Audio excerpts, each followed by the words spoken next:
The headlines of this hour on VTV News. Prime Minister chairs the government's March law-building session. Later on, Finnish Parliament Speaker begins official visit to Vietnam to strengthen Vietnam-Finland relationship. In our world news, China to enhance openness and foreign investment attraction.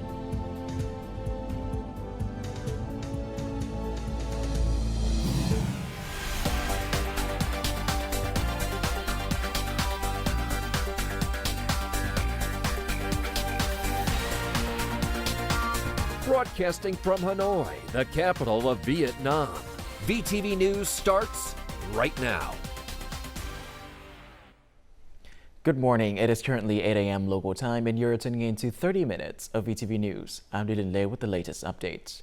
Now, chairing the government's monthly session on law building in Hanoi on Monday, Prime Minister Phie emphasized the necessity for the law building and refining process to prioritize the elimination of the ask-give mechanism. He stressed the importance of streamlining administrative procedures to minimize inconvenience and harassment to individuals and businesses, while ensuring alignment with real-world circumstances to alleviate challenges and barriers.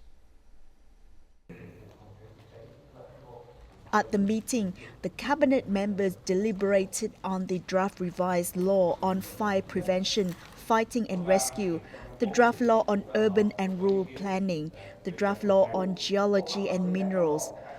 After listening to opinions of government members and giving comments on each draft law and resolution, Prime Minister Phie emphasized that new mechanisms and policies are needed to adapt to new developments and emerging industries and fields.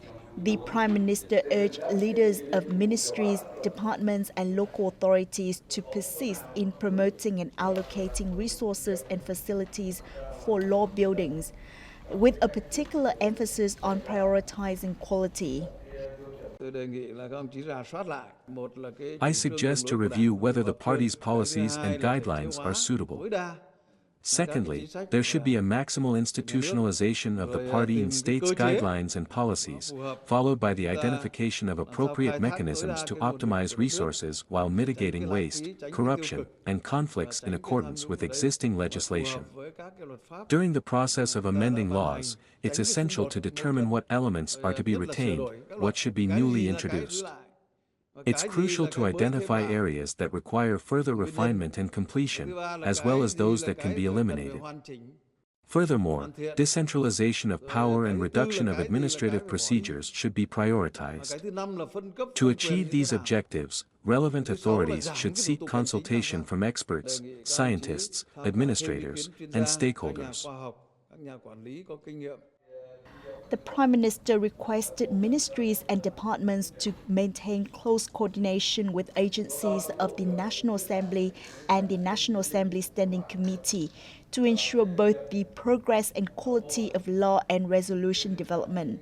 At the same time, there's an urgent need to expedite the formulation of decrees and circulars to operationalize law pertaining to land, real estate, housing, credit, and others. National Assembly Chairman Vương Đình Huệ chaired a welcoming ceremony and engaged in talks with Finnish Parliament Speaker Jussi Halla-aho during his official visit to Vietnam, the first in 14 years. Both chairpersons expressed their appreciation for the growth of bilateral relations in various fields, as well as effective cooperation and mutual support in multilateral forums. They agreed to enhance collaboration in digital and green transformation, address challenges, and implement development cooperation projects effectively, including those funded by Finland's public investment program. The exchange of leadership delegations and parliamentary agencies will be increased, and the execution of international treaties and cooperation agreements between the two countries will be closely monitored for efficiency.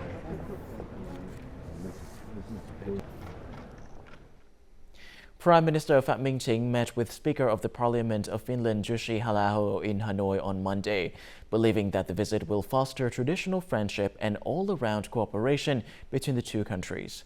The two leaders agreed to further deepen bilateral relationship, facilitate the exchange of delegations at all levels and across the party, state, and National Assembly channels. They vowed to facilitate the connectivity among businesses and investors while fully tapping the benefits from the EU-Vietnam Free Trade Agreement, especially in high-tech, green development, environment, agriculture, forestry, and information technology. Both sides will continue effectively carry out the two governments' framework agreement with a focus on priorities to improve the competitiveness of the private economic sector, develop knowledge-based economy, address challenges related to sustainable development and climate change, and promote sustainable development in the Mekong Delta. Also on Monday, Politburo permanent member of the Party Central Committee Secretariat Chung Thị Mai hosted a reception for visiting Speaker of the Parliament of Finland. She outlined several major directions and measures to expand and enhance the effectiveness of cooperation between the two countries in such areas as manufacturing industry, sustainable forestry, green transition, and waste management, as well as in leveraging the advantages of the EU-Vietnam Free Trade Agreement EVFTA to promote bilateral economic, trade and investment cooperation. The Finnish Parliament Speaker affirmed that there is still much potential for bilateral cooperation in areas where Finland has strengths and Vietnam has demands, and both sides are ready to cooperate bilaterally and at multilateral forums on the basis of respecting international law and the UN Charter for peace, stability, and the development in the world and the region, including the East Sea. Over the past 51 years, Vietnam and Finland have maintained and further developed their traditional friendship and multifaceted cooperation. They are now advancing towards new collaborations and objectives. Our VTV reporter conducted an exclusive interview with Jussi Halla-aho, the Speaker of the Parliament of Finland. Well, thank you for joining our interview with Vietnam televisions. Can you tell us your impressions about Vietnam and also the outcome of the talk with the Chairman of the National Assembly of Vietnam? We had a very fruitful and open and frank discussion with His Excellency, the Speaker of the National Assembly of Vietnam, that it opened new opportunities for deepening both the political relations and also opening new trade opportunities, which is very important. Although we are far away from each other on different sides of the globe, Finland and Vietnam share very much. They share many historical experiences, and for many decades Vietnam was one of the beneficiaries of our development programs, and we are very happy to see that that relationship is now evolving from a development aid relationship into you could call it normal trade relationship, which benefits both parties. And this is an indication that what we have done here, what we have helped our Vietnamese friends to do here over the decades has had an impact. Vietnam is moving toward sustainable development goals, and Finland is one of the examples, global example in this matter. Can you tell us what can Vietnam learn from Finland in terms of sustainable development? How can both countries, Vietnam and Finland, work together and cooperate together to overcome the consequences of climate change?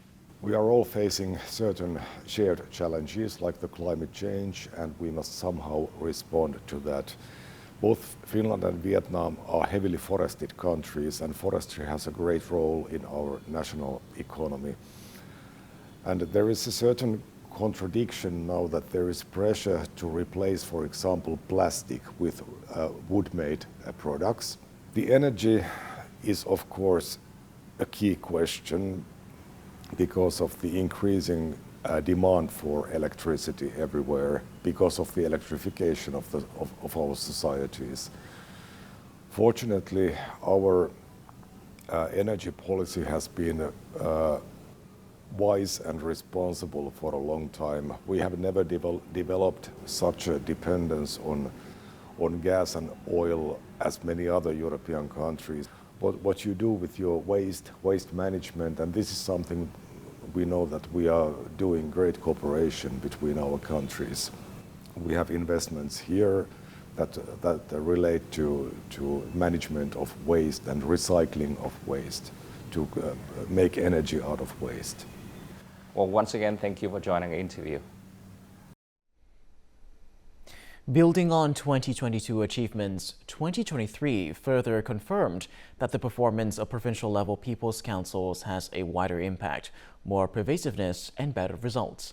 This was announced by National Assembly Chairman Dien Bien Phu at a conference in Hanoi on Monday to review the performance of the people's councils of provinces and centrally run cities in 2023 and launch tasks for this year. The conference held this year attracted over 500 delegates from 63 provinces and cities. Among them, 18 speeches made at the event delivered insightful speeches, shedding light on lessons learned, innovative models, and best practices derived from real-world activities. There have been numerous innovations in voter meeting activities. Apart from the routine gatherings held before and after National Assembly sessions, thematic review events have been introduced to gather extensive feedback. This approach enhances the effectiveness and efficiency of resolutions passed by the provincial people's councils.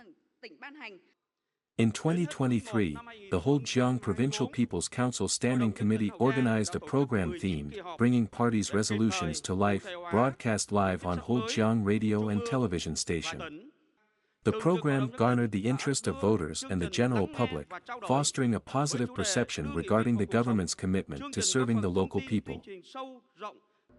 Addressing the event, National Assembly Chairman Dien Bien Phu underscored that despite the difficulties and challenges encountered in 2023, Vietnam has attained significant and wide-ranging accomplishments, with important contributions from both the National Assembly and local elected authorities. The People's Council must closely follow and leverage the guidance provided by the Party Committee and the People's Council Standing Committee to enhance the efficiency of its organization and operation. I propose that provincial People's Councils develop plans, in accordance with established laws and resolutions, to implement legal initiatives, particularly those concerning land law, real estate law, housing law, water resources law, and other relevant legislation. The specifics content is gathered by the local authorities. National Assembly Chairman also suggested continuing to innovate meeting activities, with a focus on enhancing the quality of meetings of the provincial and district-level people's councils, and at the same time focusing on the task of arranging administrative positions at commune and district levels, as well as outlining the staff structure of people's councils across all levels.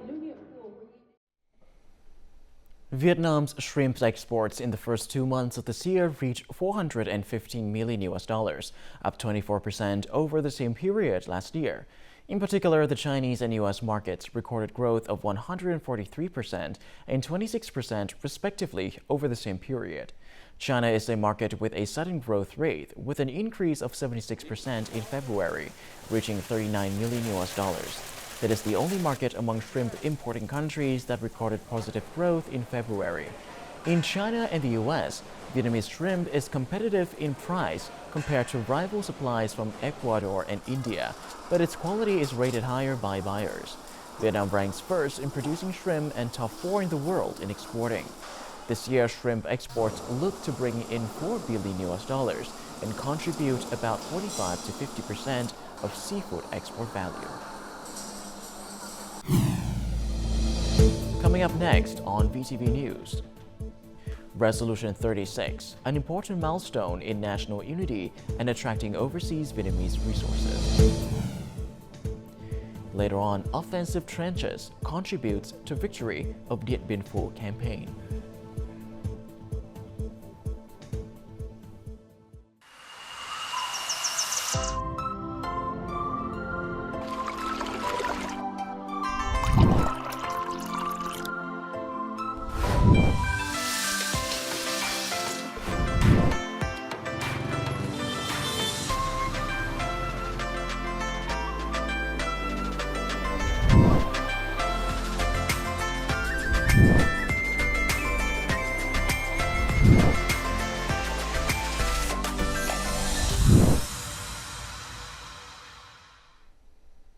Welcome back to VTV News. 20 years ago, on March the 26th, 2004, a resolution with strategic significance for Vietnamese people abroad was born. That is Resolution number 36 of the Politburo, stating that overseas Vietnamese people are an integral part and a resource of the Vietnamese nation.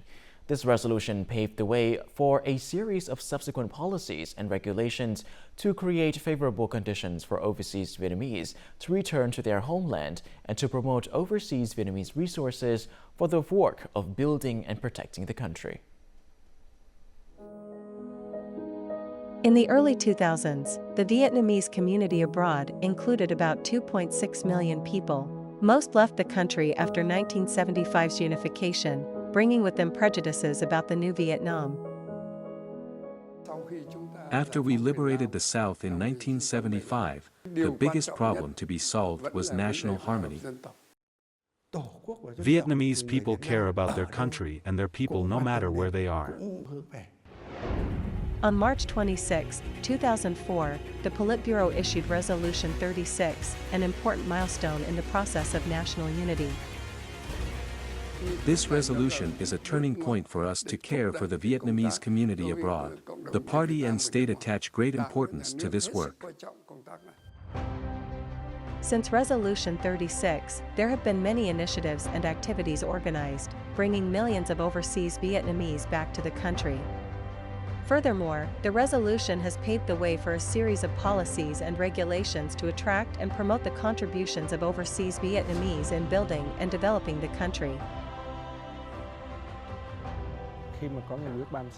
Resolution 36 opens up opportunities to raise the country's openness. It also presented the opportunity for overseas Vietnamese to come back to the homeland to invest. I can feel the sincerity of the Vietnamese government in wanting to attract talent from the Vietnamese community abroad. The greatest resource of overseas Vietnamese is intellectual resources. They can contribute brainpower, talent, policy advice, as well as provide recommendations and solutions in many fields. After 20 years, the connection of the Vietnamese community abroad with the homeland has shown the value and vitality of Resolution 36. 6 million overseas Vietnamese have become an increasingly important resource in the work of national development and international integration, contributing to realizing the aspiration of building a strong, prosperous, and happy Vietnam. The Vietnam Coast Guard takes the lead in enforcing maritime law. Over the past year, it has dealt with more than 2,000 criminals, playing a crucial role in maintaining security, order, and national defense in Vietnam's waters. The Coast Guard Region 3 identified an illegally operated vessel on the country's southern continental shelf, transporting approximately 1.7 million liters of diesel oil. The 11 crew members lacked proper certification, and the vessel did not have goods documents or registration papers. To firmly protect the sovereignty of the sea and islands, and maintain security, order, and safety at sea, we have fostered mass mobilization in coastal areas.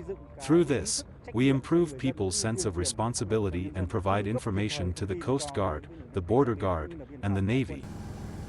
Vietnam, with its extensive coastline and thousands of operational fishing boats, has encountered nearly 6,200 foreign vessels infringing on its waters in the past 5 years. The Coast Guard has addressed these administrative violations, seizing items valued at nearly $40.4 million. Apart from patrolling, the force is also responsible for disseminating laws to fishermen and heightening their awareness to deter any assistance in illegal sea activities. This effort is part of the Coast Guard's plan for law dissemination at sea. In order to successfully implement this plan, it is necessary to have close coordination between functional forces, the Ministry of National Defense, the Ministry of Justice, and related units such as the Navy, the Border Guard, and coastal military regions. The Coast Guard has established a center to enhance maritime security and law enforcement. This center facilitates the exchange and sharing of information on maritime security and search and rescue operations with law enforcement agencies from 20 countries. It also maintains hotlines with 7 regional countries. Moving forward, the Coast Guard plans to continue developing its human resources and modernizing its equipment to ensure safety and security at sea. The groundbreaking ceremony of the Nậm La Lake construction project, Mường Nhé district in the northern Dien Bien province, which aims to celebrate the 70th anniversary of the Dien Bien Phu victory, was held on Monday in the province. Nậm La Lake project belongs to the Dien Bien Phu Nậm La Lake project with a total investment of more than 998 billion Vietnam dong. Nậm La Lake section accounts for more than 500 billion Vietnam dong. Once completed, the project will provide irrigation water for about 1,800 hectares of agricultural land and domestic water for about 25,000 people. The project plays an important role for socio-economic development, improving the lives of local people, contributing to stabilizing security, politics, social order, and safety in the province. The Nậm La Lake project is expected to be completed in the next 30 months.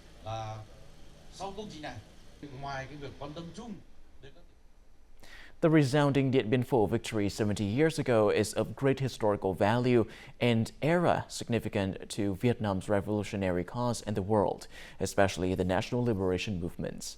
With an important strategic position, Dien Bien Phu was built by the French army into a powerful stronghold, an impregnable fortress to trap and crush the Vietnamese army. To secure the Dien Bien Phu victory, the Vietnamese army had to switch to a slow pace of combat where the network of trenches plays an important role. During 56 days and nights of the Dien Bien Phu campaign, Vietnamese troops had to dig a vast network of trenches from the neighboring hills to the basin in order to encircle the enemy positions. This advance was made at the cost of fierce fighting. Infantry soldiers replaced their guns with shovels. Since March 1954, the Vietnamese changed their tactics. A new form of war emerged. We had to dig trenches as we advanced. No trenches meant death. The French closely monitored the Viet Minh trench system through all sources of intelligence. They knew exactly where this system was going, but the strength of the Viet Minh was the unpredictability. There was no document suggesting a solution to counter this tactic. According to French documents, by April 1954, the total length of the Vietnamese army's trench system was about 400 kilometers. We kept the digging work extremely secretive. The map of trenches must be planned ahead. At first, our troops had to lie down to dig the trenches under the enemy fire. When a hole was formed, we could sit and dig. Then when we reached a certain depth, we could dig while standing. The trench fighting was extremely arduous and fierce. The sacrifices of our comrades during the digging process were much more impactful. Each time a cannonball hit us, dozens of our soldiers were blown away. We all cried a lot. It was so hard. We were overwhelmed.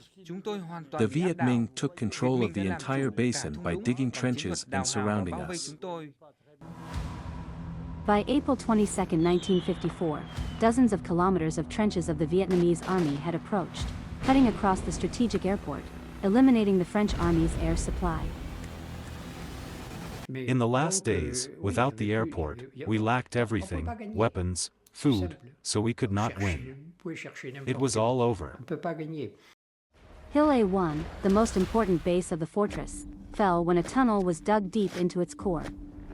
The Vietnamese soldiers detonated a large amount of explosives, blowing up the enemy's underground bunker, creating an important opening for the army to completely destroy the hill's base. The Dien Bien Phu campaign's offensive trenches demonstrated the bravery, intelligence, and creativity of the Vietnam People's Army, contributing to the great victory of the campaign, marking the pinnacle of combat art during the resistance war against the French. Coming next, in our world news. China to enhance openness and foreign investment attraction.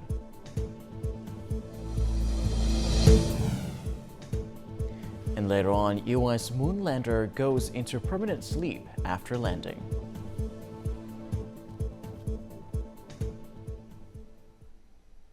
Moving on to our world news, Chinese Premier Li Qiang said at the China Development Forum 2024 that China will strive to foster a world-class business environment, steadily advance institutional opening up, and link with the world at a higher level of openness. These commitments are part of an action plan to attract and utilize foreign investment, as China's FDI inflow in the first 2 months of this year decreased by nearly 20% compared to the same period last year. Meanwhile, the International Monetary Fund's Managing Director Kristalina Georgieva said that at the forum that in the medium term, China will continue to be a key contributor to global economic growth, adding that the pro-market reforms will help China grow faster than a status quo scenario. The U.S. Federal Reserve Fed assesses that inflation in the country has cooled down significantly over the past year, but is still at a high level. According to the Fed, the rate of inflation reduction is slowing, currently at 3.2% for the 12-month period for February, still much higher than the long-term target of 2%. Inflation in the U.S. fell from above 9% in June 2022, but increased slightly last month at the cost of housing. Airline tickets, clothing, and other items all increased. The Fed is waiting for more data to be sure inflation is under control before lowering interest rates. Investors are waiting for U.S. inflation data to be released this week to evaluate whether the new data will impact the ability of the Fed to lower interest rates. U.S. company Intuitive Machines said on Monday its Moonlander Odysseus won't be completing another call to Earth after powering down, ending the first American mission to the lunar surface since 1972. The Nova C Moonlander powered down on February the 29th, a week after landing and operating near the lunar South Pole. The hope was that it would survive the harsh temperatures and respond when sunlight returned to the shadowed region of the moon. The mission was still deemed successful by Intuitive Machines and the U.S. Space Agency. It was also the first lunar touchdown by an American spaceship since the manned Apollo 17 missions in 1972.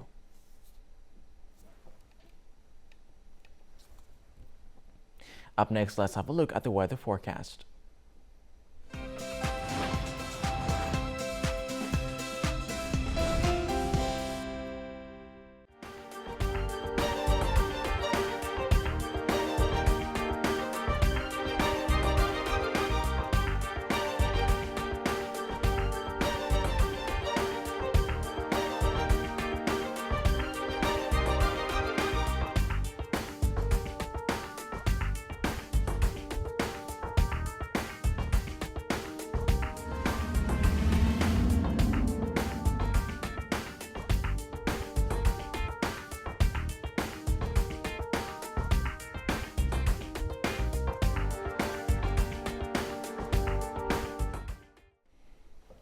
And that is all that we have for this hour on VTV News. To rewatch our program, you can visit our website or YouTube channel or download our mobile app VTVgo for more. Thank you for watching, and goodbye for now.